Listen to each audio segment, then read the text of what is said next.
ഇർഫാന എന്നൊരു കൗൺസിലർ അല്ലെ, ജില്ലാ പഞ്ചായത്ത് അംഗം വന്ന് ഏറ്റുവാങ്ങുകയാണ്. എന്നിട്ട് ചിതിയൊക്കെ ഒരുക്കി നമ്മുടെ ഹൈന്ദവാചാര പ്രകാരം ആ ചിതിയൊക്കെ ഒരുക്കി കൊടുത്തു. ഒന്ന് ആലോചിച്ചു, ആ ഫോട്ടോയിൽ തൊട്ടടുത്തിരിക്കുന്ന രഘുവേട്ടൻ സേവാഭാരതിയുടെ ചുമതലയുള്ള ആൾ തൊട്ടടുത്തിരിപ്പുണ്ട്. സേവാഭാരതിയുടെ ആംബുലൻസിലാണ് ആ ഭൗതികദേഹം കൊണ്ടുവന്നത്. എന്നിട്ട് ഇങ്ങനെ ഒരു പച്ചക്കള്ളം പറഞ്ഞിട്ട് ഇതൊന്ന് ക്രോസ് ചെക്ക് പോലും ചെയ്യാതെ ഒന്ന് പറഞ്ഞതാണ് ഏറ്റവും പ്രധാനപ്പെട്ട കാര്യം. ഇതിനകത്ത് കേട്ടാ സംഘത്തിന്റെ ആംബുലൻസിലാണ് കൊണ്ടുപോയത്, അല്ലാതെ ഇർഫാൻ ഇക്ബാൽ ഒന്നുമല്ല. സംഘത്തിന്റെ ആംബുലൻസ് ഉണ്ടെങ്കിൽ നിങ്ങൾക്ക് അറിയാവാ? എന്നാ നോക്ക്, എല്ലാ സേവാഭാരതിയുടെ ആംബുലൻസിന്റെ തൊട്ടു താഴെ കാണും സഫാസ്. സേവാഭാരതിയുടെ ആംബുലൻസിലൊക്കെ എങ്ങനെ കാണുക? സഫാസ് കണ്ട. പിന്നെ മറ്റ് ആംബുലൻസുകളിൽ മറുവാസ്. സഫയും മറുവൊക്കെ ഈ സേവാഭാരതിയുടെ ആംബുലൻസിലാണ് ഉണ്ടാകുക. ഹായ് ഫ്രണ്ട്സ്, അസ്സലാമു അലൈക്കും. Welcome to my YouTube channel. Ansar Suhari ഉസ്താദിനെ അറിയാത്തവരായി സോഷ്യൽ മീഡിയ കാണുന്ന ആരും ഉണ്ടാകുമെന്ന് ഞാൻ കരുതുന്നില്ല. അദ്ദേഹം ഒരു ആത്മീയ നേതാവ് എന്നതിലുപരി തൻ്റെ അഭിപ്രായങ്ങൾ വളരെ വ്യക്തമായിട്ട് തൻ്റെ സോഷ്യൽ മീഡിയ പ്ലാറ്റ്ഫോമിലൂടെ ജനങ്ങളുമായിട്ട് പങ്കുവെക്കുന്ന ഒരു ഉസ്താദാണ് അൻസാർ സുഹരി ഉസ്താദ്. അദ്ദേഹം ജാതി മതഭേദമന്യേ എല്ലാവർക്കും ആർക്കാണോ പരിഗണന അർഹിക്കുന്നത് അവരെ കണ്ടെത്തി സഹായിക്കുന്ന ഒരു ഉസ്താദാണ് എന്ന കാര്യത്തിൽ യാതൊരു തർക്കവുമില്ല. അത് അനുഭവസ്ഥരായ ഹൈന്ദവ സഹോദരങ്ങൾക്ക് അറിയാവുന്ന ഒരു കാര്യം തന്നെയാണ്. എന്നാൽ ചില സുഹൃത്തുക്കൾ, പ്രത്യേകിച്ച് ഈ സംഘപരിവാരത്തിൻ്റെ ആശീർവാദവുമായി വരുന്ന ചില BJP സുഹൃത്തുക്കൾ മാത്രമാണ് അദ്ദേഹത്തെ തീവ്രവാദിയാക്കാനും അദ്ദേഹത്തെ മോശക്കാരനാക്കാനും വേണ്ടിയിട്ട് കരുതിക്കൂട്ടിയിട്ട് ഒരുപാട് വീഡിയോയുമായിട്ട് ചില ആൾക്കാർ ഇറങ്ങിയിട്ടുണ്ട്. അതിൽ മുൻപന്തിയിൽ നിൽക്കുന്ന ഒരാളാണ് നമ്മുടെ ശശികല ടീച്ചർ. രണ്ടാമത്തെ ആളാണ് നമ്മളെ ലസിത പാലക്കൽ ഇപ്പോൾ അൻസാർ സുഹരി ഉസ്താദിനെതിരെ വളരെ മോശകരമായ ഒരു വീഡിയോയുമായിട്ട് വന്നിട്ടുണ്ട്. അതിന് പ്രധാനപ്പെട്ട കാരണം എന്ന് പറയുന്നത്, ഈ അടുത്തിടെ നമ്മളെ കാസർഗോഡ് മരണപ്പെട്ട നാരായണേട്ടൻ എന്ന് പറയുന്ന 64 വയസ്സ് പ്രായം വരുന്ന ഒരു വയോധികനെ ഇർഫാന ഇക്ബാൽ എന്ന് പറയുന്ന മുസ്ലിം ലീഗിൻ്റെ ജില്ലാ നേതൃത്വത്തിലുള്ള ഒരാൾ സഹായിച്ചു. അവസാനം അവരുടെ കുടുംബക്കാർ അവരെ ഏറ്റെടുക്കാത്ത ഒരവസ്ഥ വന്നു, കൊള്ളിവെക്കാൻ ആളില്ലാത്തൊരവസ്ഥ വന്നു. ആ സമയത്ത് സ്വന്തം മകളുടെ സ്ഥാനത്ത് നിന്ന് ആ കർമ്മത്തിന് നേതൃത്വം കൊടുത്തത് ഇക്ബാൽ അല്ലെങ്കിൽ ഇർഫാന ഇക്ബാൽ എന്ന് പറയുന്ന ഒരു വനിതാ ലീഗ് നേതാവായിരുന്നു.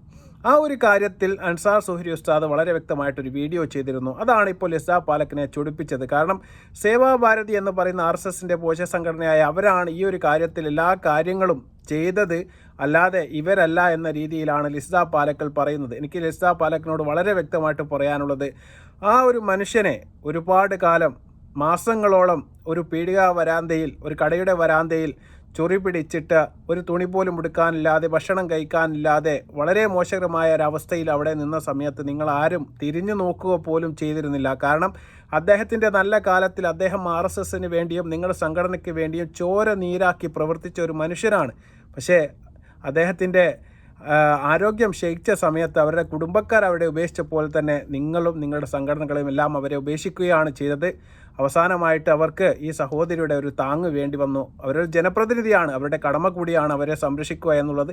തീർച്ചയായിട്ടും അത് വളരെ വ്യക്തമായിട്ട് വളരെ ഭംഗിയായിട്ട് ആ സഹോദരി അത് ചെയ്യുകയും ചെയ്തിട്ടുണ്ട്. നിങ്ങളുടെ മറുപടിക്ക് ശേഷം ആ സഹോദരനെ കൊണ്ടുപോകുന്നതും അദ്ദേഹത്തിൻ്റെ ആ ഒരു അവസ്ഥയും ഞാൻ ഈ വീഡിയോയിൽ കാണിക്കുന്നുണ്ട്. ദയവായി നിങ്ങൾ വീഡിയോ അവസാനം വരെ കാണാം. ആദ്യം ലസിത പാലക്കൽ അൻസാർ സുഹരി ഉസ്താദിനെതിരെ പറഞ്ഞ ആ വീഡിയോ നമുക്കൊന്ന് കാണാം. ഉസ്താദേ, ഞാനിതാ പിന്നെയും വന്നു. ഞാൻ എന്തിനാ വന്നതെന്ന് അറിയാവുക? ഉസ്താദ് ഇന്നലെ ഒരു പാട്ട് പാടിയിട്ടുണ്ടായിരുന്നു, വൈഷ്ണവജനതേ.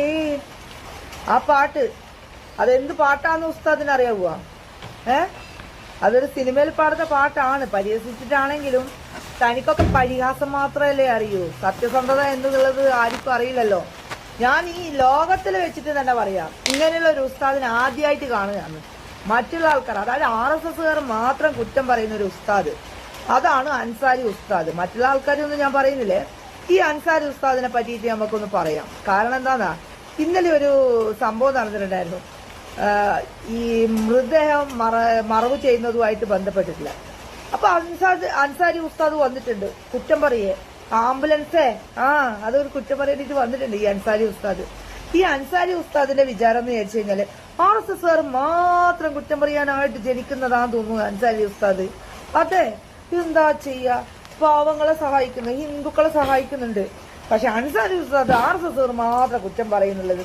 അതെന്താ ഉസ്താദേ? ശരിയാണോ ഉസ്താദേ? എന്തുവാടേ? ഞങ്ങൾ ആ ഉസ്താദിന്റെ പേരങ്ങ് മാറ്റിക്കളയും, അൻസാരി എന്ന് മാത്രം ആക്കിക്കളയും. കാരണം എന്തുകൊണ്ടാണെന്നറിയാം, താൻ ഉസ്താദിനെ പറ്റി, ഉസ്താദ് എന്ന് പറയുന്നത് നമ്മളെയൊക്കെ മനസ്സിലൊരു ഉസ്താദുമാരുണ്ട്, പീഡിപ്പിക്കുന്ന ഉസ്താദുമാരല്ലേ. ഇന്നലെ വലിയൊരു വിഷയം ഉണ്ടായിട്ടുണ്ട് തലശ്ശേരിയിൽ. ഉസ്താദ് പീഡിപ്പിച്ചു. 18ഓളം ചെറിയ മക്കളെ പ്രകൃതി വിരുദ്ധ ലൈംഗിക ബന്ധത്തിന് പ്രേരണയാക്കിയിട്ടുണ്ട്. ഇതൊന്നും ഉസ്താദ് അറിയില്ല. ഇതെന്തുകൊണ്ടാ ഉസ്താദ് അറിയാത്തത്? ഉസ്താദിന് ഇതൊന്നും അറിയേണ്ട ആവശ്യമില്ല. ഉസ്താദ് വെറും RSSകാർ ചെയ്യുന്ന കാര്യങ്ങൾ നോക്കി നിൽക്കുന്നതല്ലേ. ഇപ്പൊ ഞാൻ ചെയ്യുന്ന കാര്യങ്ങൾ ഉസ്താദ് നോക്കി നിൽക്കുന്നുണ്ടാവും. കാരണം ഞാനല്ലേ വീഡിയോ ചെയ്യുന്നത്. കാരണം 2-3 ആൾക്കാരുടെ വീഡിയോ ഒക്കെ ഞാൻ കണ്ടിട്ടുണ്ടായിരുന്നു. ഉസ്താദ് പരിഹസിക്കുന്ന ഒരു വീഡിയോ. അന്ന് മുതൽ ഞാൻ വിചാരിച്ചിരുന്നു ഉസ്താദിനെ പറ്റിയിട്ട് 2-3 വീഡിയോ ഒന്ന് നിരന്തരം ചെയ്യണം എന്നുള്ളത്. പക്ഷേ എന്ത് പറയാനാ ഉസ്താദെ, സമയമില്ല ഉസ്താദെ. അൻസാരി ഉസ്താദെ. അപ്പൊ അൻസാരി ഉസ്താദ് ഇന്നലെ ഒരു വീഡിയോ ഇട്ടിട്ടുണ്ടായിരുന്നു, ആംബുലൻസിൻ്റെത്. മറ്റേ സേവാഭാരതി അല്ല ചെയ്തത്, ഇർഫാനാണ് ചെയ്തത് എന്നൊക്കെ പറഞ്ഞിട്ട്. ഇപ്പൊ ചാനലിലൊക്കെ വന്നിട്ട് കാണുവാ ഉസ്താദെ. ജനം മാത്രല്ല, മനോരമയിലൊക്കെ വന്നിട്ടുണ്ട് ആരാണ് മറവ് ചെയ്തത് എന്നൊക്കെ. അപ്പൊ ഉസ്താദ് കാണണേ ഉസ്താദെ. കണ്ടിട്ട് അല്ലാ പാടണം കേട്ടാ. അപ്പോൾ നിങ്ങൾ വളരെ വ്യക്തമായിട്ട് കാര്യങ്ങളെല്ലാം കേട്ട് കാണും. കാരണം സംഘപരിവാരത്തിനെതിരെ എന്ത് വിഷയങ്ങൾ കിട്ടിയാലും RSSന് എന്ത് വിഷയങ്ങൾ കിട്ടിയാലും വീഡിയോ ചെയ്യാൻ വേണ്ടി നോക്കിയിരിക്കുകയാണ് അൻസാരി എന്ന് പറഞ്ഞുകൊണ്ട് വളരെ മോശകരമായ ചില പദപ്രയോഗങ്ങളിലൂടെയെല്ലാം ആ ഉസ്താദിനെ അവഹേളിക്കുന്നതാണ് നിങ്ങൾ കണ്ടത്. പ്രതിഷേധിക്കാം, ആർക്കും അഭിപ്രായം പറയാം. ആരും ഈ ലോകത്ത് വിമർശനത്തിന് അതീതനല്ല. അതുപോലെ തന്നെ അൻസാർ സുഹൈരി ഉസ്താദും വിമർശനത്തിന് അതീതനല്ല. കാരണം അദ്ദേഹം ഈ സോഷ്യൽ പ്ലാറ്റ്ഫോമിൽ നിൽക്കുന്നത് കൊണ്ട് വിമർശനങ്ങളൊക്കെ അദ്ദേഹം അർഹിക്കുന്നുണ്ട്. പക്ഷേ അദ്ദേഹത്തിൻ്റെ ഒരു പരിഗണന കൊടുക്കണമായിരുന്നു. ഒരു ഉസ്താദ് അല്ലെങ്കിൽ ഒരു മത നേതാവ് എന്നൊക്കെ പറയുന്ന ഒരാൾക്ക് കിട്ടേണ്ട ഒരു പരിഗണനയുണ്ട്. അത് തീർച്ചയായിട്ടും റിസാ പാലക്കൽ എന്ന് പറയുന്ന ആൾക്ക് മനസ്സിലാവില്ല. കാരണം അവർ പ്രതിനിധാനം ചെയ്യുന്ന പാർട്ടിയും ആ ഒരു പാർട്ടിയുടെ മൂല്യങ്ങളും അത്തരത്തിലാണ്. നമുക്ക് ശശികല ടീച്ചറെയൊക്കെ കണ്ടിട്ടായിരിക്കും ഇവരൊക്കെ പഠിക്കുന്നത്. ആ ഒരു രീതിയിലുള്ള പരാമർശങ്ങളാണ് ആ സഹോദരിയുടെ ഭാഗത്ത് നിന്നുണ്ടായത്. പക്ഷേ ഈ ഒരു കാര്യത്തിൽ നിങ്ങൾ ചിന്തിക്കേണ്ട ഒരു കാര്യം, ആ സഹോദരനെ മരിച്ച സമയത്ത് നിങ്ങളാണ് ചെയ്തത് സഹായമെന്നല്ല നിങ്ങൾ പറയുന്നു. എനിക്ക് നിങ്ങളോട് ഒരൊറ്റ ചോദ്യമേ ചോദിക്കാനുള്ളൂ. കാരണം മാസങ്ങളോളം ഞാൻ പറഞ്ഞതുപോലെ ആ കടവരാന്തയിൽ ഭക്ഷണമില്ലാതെ വസ്ത്രമില്ലാതെ ഒന്ന് ഷേവ് ചെയ്യുക പോലും ചെയ്യാതെ ആ മനുഷ്യൻ കിടന്ന കിടപ്പിൽ എന്തുകൊണ്ട് നിങ്ങളുടെ സംഘടന, നിങ്ങൾ പറയുന്ന സേവാഭാരതി ആണെങ്കിലും RSS ആണെങ്കിലും BJP ആണെങ്കിലും ഇനി ലസിതാ പാലക്കലാണെങ്കിലും എന്തുകൊണ്ട് നിങ്ങൾ പോയിട്ട് ആ സഹോദരനെ നിങ്ങളൊന്ന് സഹായിച്ചില്ല? എന്തുകൊണ്ട് നിങ്ങൾ പോയിട്ട് ആ സഹോദരനെ നിങ്ങളൊന്ന് ഹോസ്പിറ്റലിൽ കൊണ്ടുപോയില്ല? എന്തുകൊണ്ട് ആ സഹോദരൻ അങ്ങനത്തെ ഒരു അവസ്ഥ വന്നു എന്ന് എന്തുകൊണ്ട് നിങ്ങൾ അവരുടെ കുടുംബക്കാരുമായി ഒന്ന് സംസാരിച്ചിട്ട് അദ്ദേഹത്തെ വീട്ടിലേക്ക് കൊണ്ടുപോയി ആക്കിയില്ല? ഇതിനൊന്നും നിങ്ങൾ ആരും മെനക്കേടാതെ ആ മനുഷ്യനെ അവിടെ പുയരിച്ച് കിടക്കുന്ന നിലയിൽ അവിടെ ഉപേക്ഷിച്ച് പോയതിന് ശേഷം ഈ വാർഡ് മെമ്പർ വിളിച്ച് ഈ മുസ്ലിം ലീഗിൻ്റെ വനിതാ സ്ഥാനാർത്ഥിയായ ആളെ വിളിച്ച് കാര്യങ്ങൾ പറഞ്ഞതിന് ശേഷം ആ സഹോദരി ഇടപെട്ടുകൊണ്ട് ജില്ലാ കലക്ടറെയും അതുപോലെ തന്നെ മറ്റുള്ള ആൾക്കാരെയും വിവരം അറിയിച്ചതിന് ശേഷം നിയമപ്രകാരമായ മാർഗത്തിലൂടെ തന്നെയാണ് അദ്ദേഹത്തെ ഏറ്റെടുക്കാൻ വേണ്ടിയിട്ട് അവിടെ വരുന്നതും അവിടെ നിന്ന് കൊണ്ടുപോയി പെരിയാർ മെഡിക്കൽ കോളേജിൽ അഡ്മിറ്റാക്കിയതിന് ശേഷം അവിടെ നിന്ന് കോഴിക്കോട് മെഡിക്കൽ കോളേജിലേക്ക് ട്രാൻസ്ഫർ ആക്കുന്നു. അവിടെയും 1 മാസം തീവ്രപരിചരണ വിഭാഗത്തിൽ ഈ മനുഷ്യൻ കിടന്നിട്ട് പോലും ഈ ലസിതാ പാലക്കൽ എന്ന് പറയുന്ന ഇവരെയൊന്നും ആ വഴിക്ക് കണ്ടതേയില്ല. പിന്നെ എവിടെയാണ് നിങ്ങളുടെ സംഘടന? എവിടെയാണ് നിങ്ങൾക്കുള്ള സ്നേഹം? നിങ്ങളാണ് സംരക്ഷിച്ചത് എന്ന് പറയുമ്പോൾ ഒരു മനുഷ്യൻ മരിച്ചിട്ടല്ല അവരെ സഹായിക്കേണ്ടത്. ആ മനുഷ്യനെ ജീവിച്ചിരിക്കുന്ന സമയത്ത് അവർക്ക് ആർക്കാണോ ആ ഒരു ആവശ്യമുള്ള സമയത്ത് നമ്മൾ സഹായിക്കണം. അല്ലാതെ മരിച്ചു കഴിഞ്ഞതിന് ശേഷം നിങ്ങൾ സഹായിച്ചത് കൊണ്ട് യാതൊരു കാര്യവുമില്ല. ഇനി ആ മനുഷ്യൻ കിടന്നിട്ട് അവിടെ കൊണ്ടുപോയ സമയത്ത് ആ മനുഷ്യൻ്റെ അവസ്ഥ എന്തായിരുന്നു? നിങ്ങൾ ഈ വീഡിയോ കണ്ടപ്പോൾ തീർച്ചയായിട്ടും നിങ്ങൾക്ക് മനസ്സിലാവും. ഈ ലസിതാ പാലക്കിലൊക്കെ തൊള്ളേ തോന്നുന്നത് കോതക്ക് പാട്ട് എന്ന രീതിക്ക് ഇങ്ങനെ വിളിച്ചു പറഞ്ഞാൽ മാത്രം പോരാ. ഇത്തരത്തിൽപ്പെട്ട ഒരു സമയത്തിലൂടെ ആ നാരായണേട്ടൻ എന്ന് പറയുന്ന 64 വയസ്സുള്ള പ്രായം ചെന്ന ആ മനുഷ്യൻ കടന്നുപോയ സമയത്ത് ആരും തിരിഞ്ഞു നോക്കിയിട്ടില്ല എന്ന് വളരെ വ്യക്തമായിട്ട് ഈ വീഡിയോ കാണുന്ന നിങ്ങൾക്ക് മനസ്സിലാക്കാൻ വേണ്ടി സാധിക്കും. പിന്നെ അൻസാർ സുഹൈരി ഉസ്താദ് പറഞ്ഞതിനെതിരെ നിങ്ങൾക്ക് ഇത്ര ഹാലിളകേണ്ട യാതൊരു കാര്യവുമില്ല. സഹായിച്ചത് ആ മുസ്ലിം സഹോദരി ആയപ്പോയത് കൊണ്ട് തന്നെയാണ്, അല്ലെങ്കിൽ ഒരു ഫർദ ഇട്ടത് കൊണ്ട് മാത്രമാണ്, അല്ലെങ്കിൽ ഒരു മതത്തിൽ ജനിച്ചു പോയത് കൊണ്ട് മാത്രമാണ് നിങ്ങൾക്ക് ഇത്രയും വലിയ പ്രശ്നം. ഇനി നിങ്ങളുടെ മതത്തിൽപ്പെട്ട ആൾക്കാർ എന്തുകൊണ്ട് അവരെ സഹായിച്ചില്ല? ആരെങ്കിലും ഒന്ന് സഹായിക്കുന്നത് എങ്ങനെയെങ്കിലും ഇല്ലാതാക്കാൻ വേണ്ടി ശ്രമിക്കുക എന്നതിനപ്പുറം നിങ്ങളൊന്നും ഈ സമൂഹത്തിന് ഒരു നന്മയും ചെയ്തതായിട്ട് എവിടെയെങ്കിലും ഞാൻ ഇന്നുവരെ സോഷ്യൽ മീഡിയയിലോ എവിടെയെങ്കിലും ഒരു വീഡിയോയിൽ പോലും ഞാൻ കണ്ടിട്ടില്ല. ദയവ് ചെയ്ത് ചെയ്യുന്നവരെയെങ്കിലും ചെയ്യാൻ അനുവദിക്കുക. അതുകൂടി ഇല്ലാതാക്കുന്നൊരു പ്രവർത്തനമാണ് നിങ്ങളുടെ ഭാഗത്ത് നിന്നുണ്ടാവുന്നത് എന്ന് സവിനയം ഞാൻ ഓർമ്മിപ്പിക്കുകയാണ്. ഏതായാലും വീഡിയോ കണ്ടതിന് ശേഷം ഇത് കാണുന്ന ജനങ്ങളുടെ, നല്ല പ്രത്യേകിച്ച് ഹൈന്ദവ സുഹൃത്തുക്കളുടെ അഭിപ്രായങ്ങൾ അറിയാൻ എനിക്കൊരു ആഗ്രഹമുണ്ട്.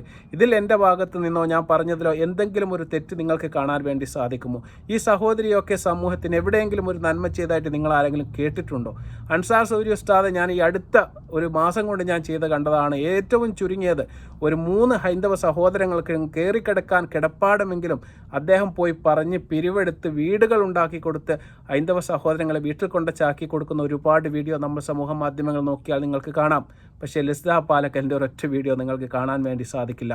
അതാണ് ഉസ്താദും അതുപോലെ തന്നെ ലിസ്ദ പാലക്കൽ തമ്മിലുള്ള വ്യത്യാസം എന്ന് ഓർമ്മിപ്പിച്ചുകൊണ്ട് ഞാൻ വീഡിയോ അവസാനിപ്പിക്കുകയാണ്. നിങ്ങളുടെ വിലയേറിയ അഭിപ്രായങ്ങളും നിർദ്ദേശങ്ങളും എല്ലാം നിങ്ങൾ കമൻറ്റായി രേഖപ്പെടുത്തുക.